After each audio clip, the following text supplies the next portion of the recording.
Барлықтарыңызға сәлем, құрметті трейдерлер қауымы. Осы видеода мен трейдинг саласынан қашан кетемін, сол жайлы сөйлесетін боламыз. Кішігірім душевный разговор былай айтқанда. Кім мені танымайды, өзімді таныстыру етейін. Есімім Жандос Қастаев, жасым 28-де, трейдинг саласын жүргеніме 5 жыл болды. Бүгінгі таңда мен 3 жылдың ішінде YouTube каналда қаншама трейдингке қатысты стратегияларымды бөлістім. Жабық Telegram каналда криптовалюта арқылы ақша табу жолдарын үйреттім. Және менің Instagram'да бүгін 40 мың оқырман бар. Бүгінгі таңда біз осы 3 жылдың ішінде 1000-нан астам адамды трейдинг саласымен таныстырып үйреттік. Біздің оқушылардың жеке чатында 700-ден астам трейдер бар. Оның ішінде опытнылары бар, жаңадан келгендері бар. Әсіресе осы 3 жылдың ішінде керемет нәтиже көрсеткен оқушыларының бірі ол $80 мың вывод жасаған оқушыларым. Көлік алғандары бар, пәтер алғандары бар. Жарайды, бүгін олар жайлы айтпаймын. Бүгін мен трейдинг саласынан қашан кетемін, сол жайлы айтатын боламын. Приятного просмотра. Жалпы өмірде барлығы біз ойлағандай бола бермейді ғой. Мысалы үшін мен мектеп оқып жүрген кезде актер болғым келетін. Актер, режиссер, осы салаға қатты қызығатынмын. Бірақ интернеттен толық ақпарат таба алмадым. Маған жолды көрсететін ешкім болмады. Мен білмедім, неден бастау керек екенін. Тіпті қалай универге түсетінді. Но одан бөлек мен үйдің үлкені болған соң бүкіл жауапкершілік менің мойнымда екенін білдім. Ол замандар біз білетініміз, актерлардың табысы онша емес болатын. Қазір ғой ол Instagram арқылы қосымша табыс табады олар.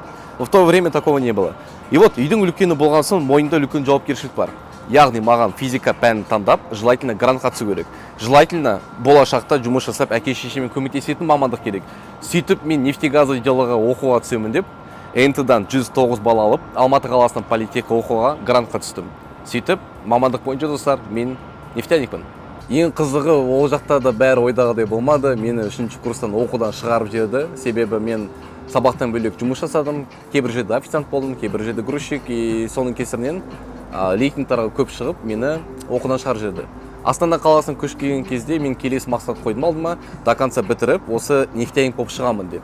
Ладно, 4 жыл оқыдым, ладно, дипломды алдым. Қанша ақша кетті, қаншама еңбек кетті, Но соның өзінде де нефтегазовый мамандығым бойынша мен жұмысқа тұра алмадым. Мені ешкім алған жоқ. Таныссыз, ақшасыз. Мен реально ешқайда кіре алмадым. Сол кезде мен планды ауыстырдым да риэлтор болып кеттім. Прикиньте, Астана қаласында мен пәтер сатып бастадым. Ол жерде мен жарты жыл жұмыс жасадым. Сөйтіп жүріп кішігірім депрессияға түсе бастадым. Блин, что-то не то. Мен уже квартира сатқым келмейді. То риэлторлар түсінеді, адамдарға барып пәтер көрсеткен кезде бір андай на ровном месте өтір жерден ақша тапқым келіп тұрған адам сияқты көрінесің, бір жалмауыз адам сияқты.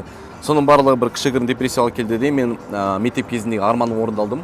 Мен творческий адам болғым келді, все-таки осы салада жүргім келді. SMM как раз сол замандар пайда бола бастады. Видеоға түсіру, контент жасау. И бұл салаға қатты қызықтым мен. Қой, SMM курсын оқиын деп қайтадан Алматыға барған соң, прикинь. Вот Алматыда SMM курсын оқыдым. Курс сатқан адамдар ұсынды. Кеттік бізбен бірге Грузияға бар деді. Сату маманы боласың деді. Сөйтіп рисковать етіп 500 мың теңге кредит алып Грузияға айдап қойған ғой мен. Грузияда жүрдім, ладно, басында олар маған квартира снимать етіп берді. Айына бір 400-500 мың теңге тауып жаттым. Әке-шешемен көмектесіп отырдым. Үстіп жүріп Украин жігіттерімен танысып, алғашқы рет криптовалюта, биткоин дейтін нәрсемен танысқан кезім бар енді. И вот сол заманнан бастап, достар, мен бүгінгі күнге трейдер болып келіп жатырмын. Қараңыздар, менің қазіргі таңда жасым 28-де. Мен бұл трейдинг саласын не үшін келдім? Изначально менің мақсатым, менің запросым ол әке-шешемен көмектесу, қарыздардан құтылу және өзім қалағанда өмір сүру. Шет елге шығу, мысалы мен Бали мемлекетінде тұрдым 2 ай, Таиландта 1 ай тұрдым, Грузияда жарты жыл, Москвада жарты жыл. И осының барлығы тез ақша тапқанның арқасында шығар деген ойым қалыптасып кетті. Енді все-таки балалық шақтағы армандарыма мен кейде қарап қоям, және кино түсіру саласында да кіргім келіп жүр. И одан бөлек мен қазіргі таңдағы осы 2 жыл ішіндегі қойған мақсатым, яғни 30 жасымда мен полноценный долларовый миллионер болғым келіп тұр. Ал $1 000 000 біз қайдан таба аламыз? Қай сала саған табылса келді, сол салаға ақшаны салып, біз $1 000 000 шығара аламыз. Солай достар, 30 жасымда мен трейдинг саласы бойынша немесе қосымша проекттермен бірге $1 000 000 табысқа шығып, өзімді Forbes журналына кіргіземін, потом барып ара-арата көре жатармыз. Өмір осылай достар, барлығы ойдағыдай болмайды. Менде әрине пландарым бар, 5 жылға, 10 жылға, 15 жылға. Но кім біледі, мүмкін барлығы өзгеріп кетеді. Солай достар. Қазіргі таңда мен Криптон дейтін Telegram канал аштым. Ол жерде мен жайлы көп контент салынады. Мен қандай адамын, менің күнім қалай өтеді, айлық табысым қанша, күнделікті расходым қанша, соны түгелін ашық күнде көрсетудемін. Одан бөлек біздің обучениеға ребрендинг жүріп жатыр. Мен оны нөлден бастап қайтадан басынан бастап жасап жатырмын.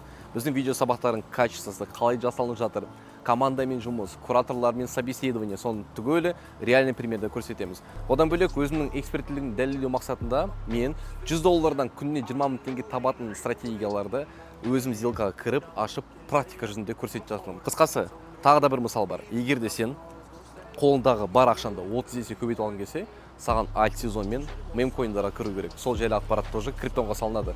Сол досым, сілтемесі осы видео астында, анкетаны толтыр, тіркел, әзірше барлығы сен үшін тегін болады.